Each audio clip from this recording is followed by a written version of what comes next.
گونج گونج اٹھے ہیں نغمات رضا سے بوستا، کیوں نہ ہو کس پھول کی مدحت میں وامنقار ہے، کیوں نہ ہو کس پھول کی مدحت میں وامنقار ہے۔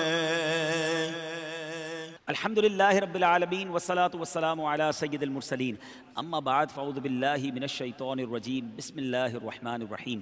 الصلاة والسلام علیک یا رسول اللہ وعلی آلک واصحابک یا حبیب اللہ، الصلاة والسلام علیک یا نبی اللہ وعلی آلک واصحابک یا نور اللہ۔ میٹھے میٹھے اسلامی بھائیوں اور مدنی چینل کے ناظرین، سلسلہ ہے نغمات رضا۔ شاید آپ کو میرے چہرے کی مسکراہٹ کچھ بتا رہی ہو، آج بہت خوشی ہے۔ خوشی کیوں ہے کہ آج نغمات رضا میں اس کلام کو شامل کرنے جا رہے ہیں جس میں ہم سب کے آقا مدینے والے مصطفیٰ معراج کے دولہ صلی اللہ تعالیٰ علیہ وسلم کے معراج شریف کے سفر کو ذکر کیا گیا ہے۔ جی ہاں، آج قصیدہ معراج انشاءاللہ پڑھیں گے بھی، سنیں گے بھی، جھومیں گے اور سمجھیں گے بھی۔ بہت بار سنا ہوگا مگر شاید اس کے بہت سارے اشعار مدنی چینل کے ناظرین ہم سمجھ نہ سکے۔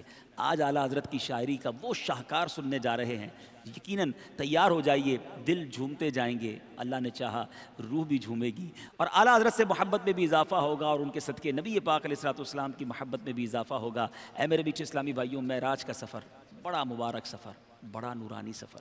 شاعر لکھتے ہیں نا، عرش سے نور چلا اور حرم تک پہنچا، سلسلہ میرے گناہوں کا کرم تک پہنچا، تیری معراج کہ تو جانے کہاں تک پہنچا، میری معراج کہ میں تیرے قدم تک پہنچا۔ ایک نئی جگہ ہے، ایک نیا انداز ہے، اور میں آج اکیلا ایک نعت خواں کے ساتھ نہیں، آج الحمدللہ چار بڑے پیارے ثنا خوان رسول میرے ساتھ ہیں۔ اعلیٰ حضرت نبی پاک کے اس غسل مبارک کی ایک اور کیا خوبصورت شان بیان کر رہے ہیں کہ بچا جو تلووں کا ان کے دھون، بنا وہ جنت کا رنگ و روغن، جنہوں نے دولہا کی پائی اترن، وہ پھول گلزار نور کے تھے۔ سبحان اللہ، ذرا مشکل معنی الفاظ کے معنی سمجھیے۔ تلووں سے مراد پاؤں کے جو نیچے والا حصہ ہوتا ہے، دھون سے مراد وضو یا غسل میں جو استعمال شدہ پانی ہوتا ہے اسے دھون کہتے ہیں۔ اترن یہ اتارے ہوئے جو کپڑے ہوتے ہیں اس کو اترن کہا جاتا ہے۔ سبحان اللہ سبحان اللہ۔ اعلیٰ حضرت کہتے ہیں کہ نبی پاک علیہ الصلوۃ والسلام کہ جب مبارک آپ نے غسل کیا اور آپ کے پاؤں مبارک کا جو دھون تھا اس سے کیا ہوا؟ اس سے جنت کا رنگ و روغن کر کے اس کے حسن کو بڑھا دیا گیا۔ یعنی میرے پیارے آقا کے تلووں کے دھون سے جنت کو رنگ و روغن کر کے اس کے حسن میں اضافہ کیا گیا، اور جنت کے نورانی پھول جو ہیں وہ اپنی شگفتگی کو بڑھانے کے لیے، اپنا جمال بڑھانے کے لیے نبی پاک علیہ الصلوۃ والسلام کے جسم اقدس سے اترنے والا جو لباس ہے اس کو حاصل کرنے میں پیش تھے کہ وہ ہمیں مل جائے تو ہمارے حسن میں مزید اضافہ ہو جائے۔ سبحان اللہ۔ اب اگلے شعر کی طرف چلتے ہیں۔ اعلیٰ حضرت فرماتے، خبر یہ تحویل مہر کی تھی کہ رت سہانی گھڑی پھرے گی، وہاں کی پوشاک زیب تن کی، یہاں کا جوڑا بڑھا چکے تھے۔ سبحان اللہ۔ اس کے مشکل معنی پہلے سمجھیے۔ یہاں تحویل کے معنی ہے پھرنا، مہر سے مراد سورج، رت سے مراد موسم، سہانی یعنی اچھی اور پیاری، پوشاک لباس کو کہتے ہیں، زیب تن کرنا یعنی پہننا، پہن کر جسم کو زینت دینا۔ اب میرے جوڑے سے مراد لباس، بڑھا چکنا خیرات کر دینا، صدقہ کر دینا۔ سبحان اللہ۔ اعلیٰ حضرت اسی لباس کی بات کر رہے ہیں، کہتے ہیں نبی پاک علیہ الصلوۃ والسلام جب آسمان کی طرف مکان سے لامکان کی طرف گئے، تحویل مہر یعنی گویا اپنا ایک برج چھوڑ کر دوسرے برج میں داخل ہونا، اس بات کی دلیل ہے کہ رت سہانی گھڑی پھرے گی، موسم بدلنے والا ہے، امت کے لیے سہانی اور پسندیدہ گھڑی آنے والی ہے جب لا مکان پر امت کے بخشش کے فیصلے ہوں گے۔ اس لیے تو وہاں کا نورانی لباس پہنا اور یہاں کے کپڑے امت کے گناہوں کے بدلے صدقہ کر دیے۔ امت اس صدقے کے طفیل گناہوں کی آفت جو ہے وہ امت سے ٹل جائے، کیونکہ صدقہ مصیبت کو ٹال دیتا ہے۔ نئی پوشاک اور نورانی پوشاک عطا کی گئی اور پیارے آقا نے تحویل مہر کیا، ایک برج سے دوسرے برج کی طرف سفر اختیار کر لیا۔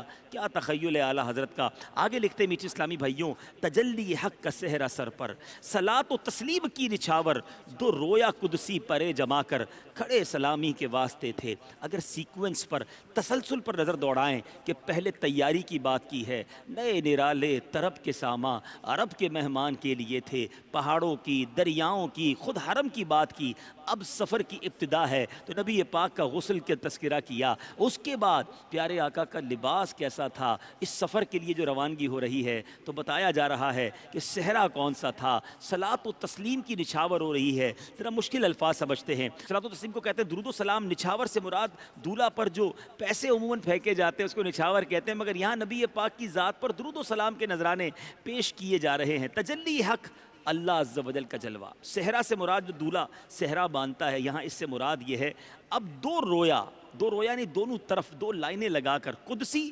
فرشتے پرے جما کر لائن لگا کر. اللہ، دنیا میں بڑے بڑے بادشاہ جب جاتے نا تو ان پر پھول برسائے جاتے ہیں اور دونوں طرف سپاہی کھڑے ہو کر گارڈ آف آنر دیتے ہیں. نبی پاک جب معراج کے سفر کو چلے تو فرشتے لائنیں لگا کر درود و سلام کے گجرے نچھاور کر رہے ہیں. سبحان اللہ. اور تجلی حق کا اللہ تبارک و تعالیٰ کے نور اور اللہ رب العزت کے جلوے کا جو صحرا ہے وہ پیارے آقا کے سر پر سجا ہوا تھا. معراج کے دولہا کی تیاری ایسے ہو رہی ہے. اللہ آگے فرماتے ہیں جو ہم بھی وہاں ہوتے خاک گلشن، لپٹ کے قدموں سے لیتے اترن، مگر کریں کیا نصیب میں تو یہ نامرادی کے دن لکھے تھے. یہ منظر بیان کرتے کرتے ایسا لگتا ہے اعلیٰ حضرت بھی تخیل میں کھو گئے کہ کیا منظر ہوگا. میرے آقا علیہ الصلوۃ والسلام کو کیسے دولہا بنایا جا رہا ہوگا، کس طرح رب کی بارگاہ میں جا رہے ہوں گے. کاش ہم بھی نبی پاک کی بارگاہ میں اس وقت ہم حاضر ہوتے. اب اس شعر کا مطلب یہ بنتا ہے میرے میٹھے اسلامی بھائیوں کہ پیارے آقا علیہ الصلوۃ والسلام جب وہاں سے گزرے کاش ہم بھی وہاں ہوتے اور اس زمین کی مٹی بن کر نبی پاک کے قدموں سے لپٹ جاتے اور عرض کرتے کہ اپنا دھون جنت کو عطا کیا ہے تو اپنا اترن ہمیں عطا فرما دیں، اترا ہوا لباس ہمیں عطا فرما دیں. ہمارے آقا ضرور ہماری بات مان جاتے اور اترن نہ بھی ملتا تو نالین پاک مل جاتی جن کو ہم اپنے سر کا تاج بنا لیتے. جو سر پہ رکھنے کو مل جائے نالے پاک حضور تو پھر کہیں کہ ہاں تاجدار ہم بھی ہیں. لیکن اعلیٰ حضرت لکھتے ہیں کہ ہمارے اتنے نصیب کہاں، ہم جیسے نکم میں وہ نظارہ کرتے، ہمارے نصیب میں تو یہی ناکامی اور خاک چھاننے کے دن لکھے ہوئے ہیں. کہاں وہ ذات پاک اور کہاں وہ ہم. حسرت بھی کی ہے تو کیا پیاری کی ہے. اب آئیے میرے میٹھے اسلامی بھائیوں، اعلیٰ حضرت نے جو یہ اشعار لکھے ان کو ایک بار پھر سن کر طرز میں بھی سنتے ہیں. لکھتے ہیں بچا جو تلووں کا ان کے دھون، بنا وہ جنت کا رنگ و روغن، جنہوں نے دولہا کی پائی اترن وہ پھول گلزار نور کے تھے. خبر یہ تحویل مہر کی تھی کہ رت سہانی گھڑی پھرے گی، وہاں کی پوشاک زیب تن کی یہاں کا جوڑا بڑھا چکے تھے. تجلی حق کا صحرا سر پر صلاۃ و تسلیم کی نچھاور، دو رویا قدسی پڑے جما کر کھڑے سلامی کے واسطے تھے. جو ہم بھی وہاں ہوتے خاک گلشن، لپٹ کے قدموں سے لیتے اترن، مگر کریں کیا نصیب میں تو یہ نامرادی کے دن لکھے تھے. بچا جو تلووں کا ان کے دھون، بچا جو تلووں کا ان کے دھون، بنا وہ جنت کا رنگ و روغن، جنہوں نے دولہا کی پائی اترن، جنہوں نے دولہا کی پائی اترن، وہ پھول گلزار نور کے تھے. خبر یہ تحویل مہر کی تھی، خبر یہ تحویل مہر کی تھی کہ رت سہانی گھڑی پھرے گی، وہاں کی پوشاک زیب تن کی، وہاں کی پوشاک زیب تن کی یہاں کا جوڑا بڑھا چکے تھے. تجلی حق کا صحرا سر پر، تجلی حق کا صحرا سر پر، صلاۃ و تسلیم کی نچھاور، دو رویا قدسی پر جما کر، دو رویا قدسی پر جما کر کھڑے سلامی کے واسطے تھے. جو ہم بھی وہاں دیکھا کہ گلشن، جو ہم بھی وہاں دیکھا کہ گلشن، لپٹ کے قدموں سے لیتے اترن، مگر کرے کیا نصیب میں تو، مگر کرے کیا نصیب میں تو یہ نامرادی کے دل لکھے تھے صلی علیہ یا رسول اللہ صلی علیہ یا رسول اللہ وسلم علیہ یا حبیب اللہ ہے چار سوئے شورا معراج مصطفیٰ ہے چار سوئے شورا معراج مصطفیٰ ہے معراج مصطفیٰ ہے